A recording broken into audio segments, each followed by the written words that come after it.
आज हम मल्टीप्लिकेशन के बारे में कुछ समझते हैं, ठीक है। बड़ा ही थोड़ा कॉम्प्लिकेटेड कॉन्सेप्ट है। अच्छा मुझे बताओ 2 into 3 का मतलब आंसर क्या होता है? 6। Great. 3 into 2 what's the answer? 6। Great. ये भी 6, ये भी 6, राइट। पर क्या 2 into 3 और 3 into 2 सेम बात है? सेम बात है, दोनों का आंसर 6 तो सेम है ना।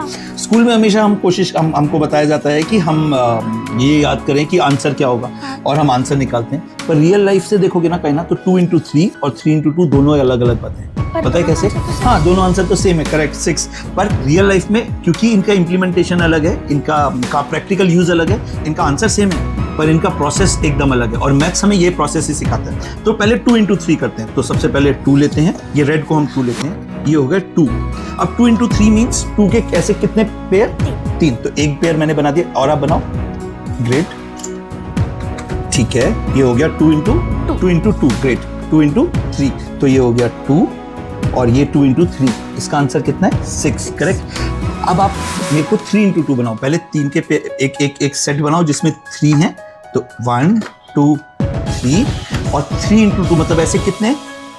एक और, ठीक है। तो ये 1, एक और बनाओ। ग्रेट। तो ये हुआ 3 into 2, ये हुआ 2 into 3।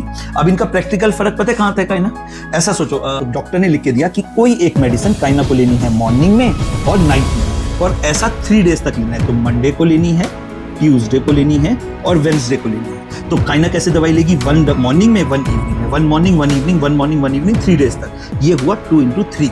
पर सोचो काइना को और कोई और मेडिसिन ऐसे लेनी है कि फर्स्ट जो मेडिसिन है वो एक मॉर्निंग में, एक आफ्टरनून में और एक नाइट में लेनी है, और ऐसे 2 दिन तक लेनी है। तो भी काइना ने कुल मिला के कितनी मेडिसिन ली? 6। पर इस बार काइना ने एक दिन में 3 मेडिसिन ली। और कितने दिन तक ली?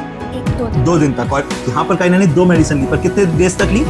3। तो 2 into 3 is always equal to 3 into 2 answer में। पर प्रोसेस में लाइफ से देखो एग्जैक्टली ऑपोजिट। हाँ, तो अगर आप ये समझोगे तो आपको समझ में आएगा। अब आप इसका कोई एग्जांपल दे सकते हो मुझे?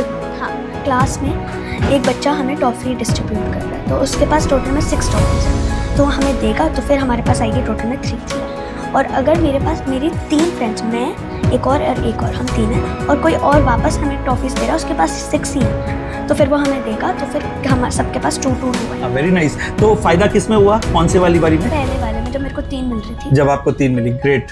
तो समझ में आया 2 into 3, 3 into 2 दोनों आंसर तो सेम है पर रियल लाइफ में एप्लीकेशन एकदम अलग है।